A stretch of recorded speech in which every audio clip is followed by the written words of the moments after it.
I thought of myself as a caring, loving, passionate person and successful. I really am starting to believe that that is really who I am. Since we're being vulnerable here, do you care to share a bit about what you wrote? Sure.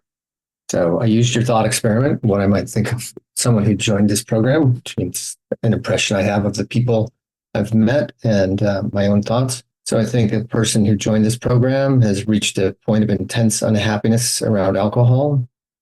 That person has taken personal responsibility to make a change. That person is willing to face a challenge. That person cares about his or her impact on those in their life.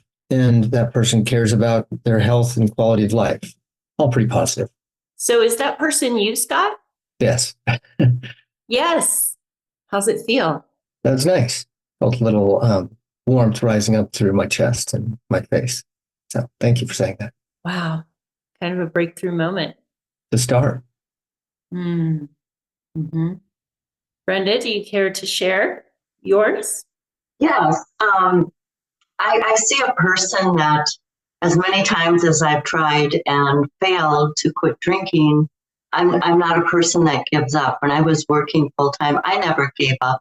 If someone expected something of me, I kept going. And with this program, I'm going to keep going. I feel like I have accountability by being here. I used to suit up, show up, and be very inconsistent and fuzzy. And I can now do all of that and be alert and awake and have clarity in what I see. So I really feel that being accountable has made me just dedicated to this program. And that's the kind of person I am. Yes. So what I'm hearing is outside of your relationship with alcohol, you're a person who was tenacious and dedicated and had grit and commitment and follow through. Yes. Except for when it came to alcohol. Yes. And now, with what you're learning, with the community, with the connection, the accountability, the education, it sounds like, tell me if I'm getting this right, that you're able to take all of those qualities which served you in the other areas of life and finally align them in your journey to release alcohol. It's so refreshing because it's still there and I still have a long way to go. It's going to take a while, but I can physically and mentally feel them coming back. And that creates enough excitement in me to just want to be here. Yeah. And I want to enjoy my life. There's such a stigma with alcoholism, and I never enjoyed that, and that would keep me from being vulnerable because I always had to hide it and make everything look like it was okay. I don't have to do that anymore. Sometimes everything isn't okay. Yeah. But I'll get through it without alcohol. Without alcohol. Yes. Enough of alcohol telling us what we're capable of handling. Exactly. Right? Yes. Oh, Brenda, I know in other areas you're committed and dedicated and productive and all that, but come on, girl, you know it's too much. You need me. You need me to get through life, Brenda. I mean, imagine having a friend like that, guys. We would tell that friend to go blow. That's off, buddy. You don't get to tell me what I can do, how capable I am, but we let alcohol do that. It's bananas. I totally let alcohol do that. I became, from being an extrovert, I truly became an introvert because of alcohol. I isolated and I lost my whole self. Mm-hmm.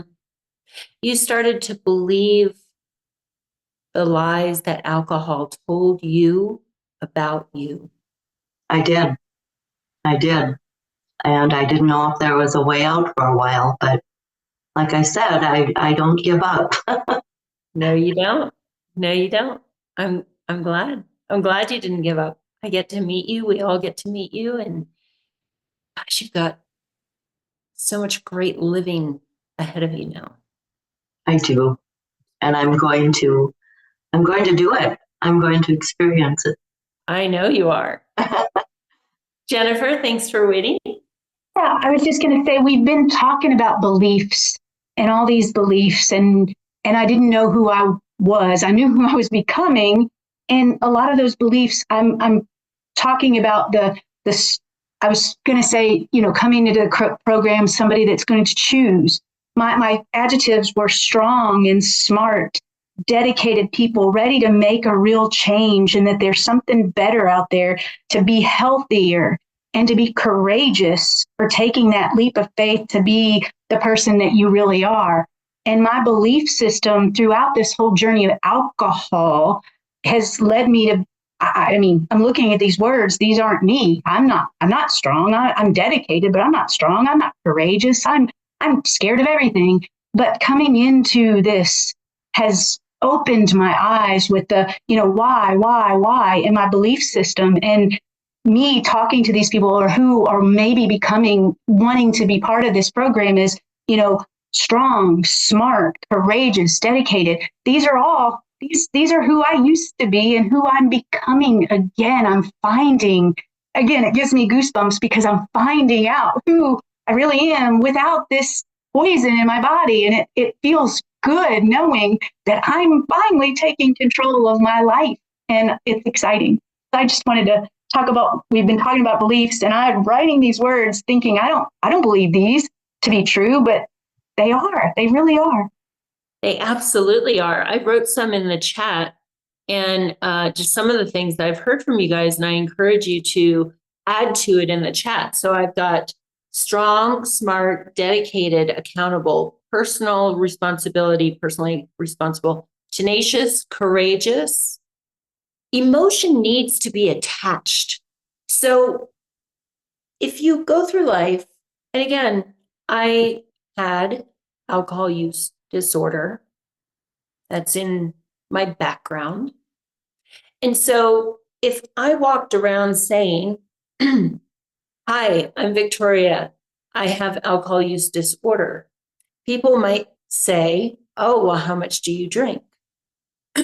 Well, I don't. I haven't had a drink in years. But you're saying you have alcohol use disorder. Well, yeah, aren't I supposed to say that? Right? In this program, I don't tell you what to say about yourself, to yourself, right? You create it. It's organic. And so instead of a fixed mindset, I am an alcoholic. That is my identity. When you think about the emotion attached to that, does it get you excited? Does it make you want to chase the life of your dreams? Does it make you feel free? If not, let's try something new.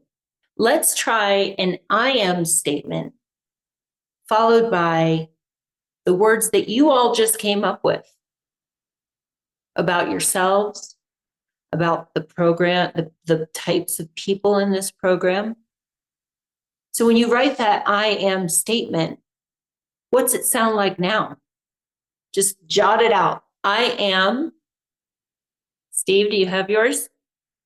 Yeah, it's very short. That's why I'm done already. I was going to say, he's using shorthand here. Go for it. Blessed. I am blessed. Love it. So that's Steve's word. I didn't say, hey, Steve, this is what you're going to say. Steve came up with that word. So if Steve's saying, I am blessed, Steve, isn't that something you want more of? Absolutely. Absolutely. We all want that. Right. I would think. And that's why I was going to start writing down a bunch of stuff. And then I thought, no, I can describe it in one word. I am blessed. Yeah. I mean, that's a reason to get up and get after the day. Whatever that looks like for you, right? That might mean getting after the day, maybe just savoring a cup of coffee without a hangover, feeling the warm sunshine, watching the sunrise because you're up and alert and blessed. And so when alcohol comes knocking, because it will, because it's a drug, and It's the only drug where society thinks you're the weirdo if you don't use it, right? That's changing. We're all part of that. But when alcohol comes knocking, you now have a choice. You have a choice. What does being blessed mean? It means this, and this to me. All right. You want more of that? Yeah. Can you get it when you drink? No. Would that make it so? Is it worth maybe sitting with the craving, talking through it with your colleagues, with your other members, talking about it with your coaches? How about you, Scott? What's your I am? Sorry, I muted that for a second. I took a look at what I've written before, and I came up with, I'm taking I am taking responsibility and accountability for my life and its impact on those around me. Mm-hmm. I'm not quite sure that seems pretty different direction than Steve's, but that's where I came up. Mm-hmm. It can lead you there. Mm-hmm. Yeah. Only got 9 days in, so yeah. Yeah, 9 days in, your neurotransmitters are coming back online. There's a lot of things going on. And it's organic. It's where you are right now. And it's enough. It's worth exploring, worth building on. Yeah, taking personal accountability and responsibility, it's not the easiest thing. It's also, Feels good though. What's that? It does feel good though. I've always thought of myself as a responsible person who likes taking care of others. And so I get real satisfaction out of it. Mm-hmm. And sometimes the alcohol has made me fail in that objective, and that doesn't feel good, right? So I like taking care of others, and the alcohol has impaired my ability to do that. So Scott, on day 9, has learning this stuff on the slides I shared about the way that alcohol attacks the brain, right? The first couple of drinks, you feel good, everything's hunky dory. Then, I was supposed to go home in an hour, I didn't, or I said I would do this and I didn't, or right? Does it help you understand? Yeah, I like the science. I mean, I've the last several weeks I've been reading and listening about it, and it works well with my approach to life. I do find it helpful, and one of the reasons I'm here is because I just lately my tolerance had gotten so high that I found I was forgetting things and having gaps, and that's where I got to. I can't do this anymore, and so I'm curious about why that's happening.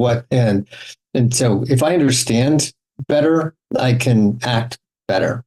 So yes, I like it. Exactly. Right. You can recognize that, okay, the person who did those things, that wasn't the real me. I was under the influence of this substance.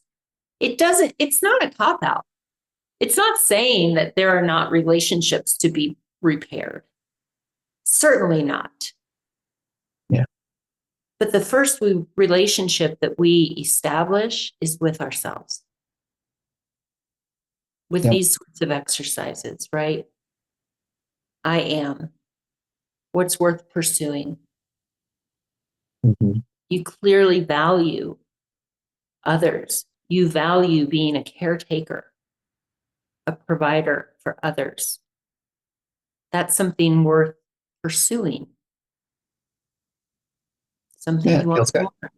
Yeah. And so through that process, Scott, when we come in here, look, guys, we don't have a lot of self-esteem. You know how you build a self-esteem is by doing esteemable things. And when we are clear of alcohol, those become a lot easier. Our actions line up with our values again. Our words line up with our actions. I once read a quote that was self-esteem or self-respect isn't something you have, it's something you do. So. Ooh, I like that.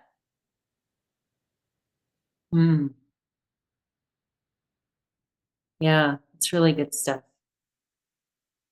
How about you, Jennifer? Care to share? Yeah, I thought of myself as a caring, loving, passionate person, and successful. So that's kind of where I drew it. And I'm starting to believe that is really who I am. And I'm not lying to myself anymore. I'm not lying to others unintentionally. I really am that kind and loving person, but I've never been it toward myself. It's always been outwardly. And this is helping me with the like-minded people that I get to talk to and know that I'm not alone, thinking all these stories that we discuss with each other, they've done that too. And it's not just me. And I love that feeling of being able to look at myself and start to unpack a lot of this garbage and get rid of it, and get rid of the clutter and look at myself as, I really am successful. I really am caring and loving, and I can do those things, because I was starting to get to the point where I couldn't do this anymore. I was at my wit's end of, I was so down on myself and just felt terrible.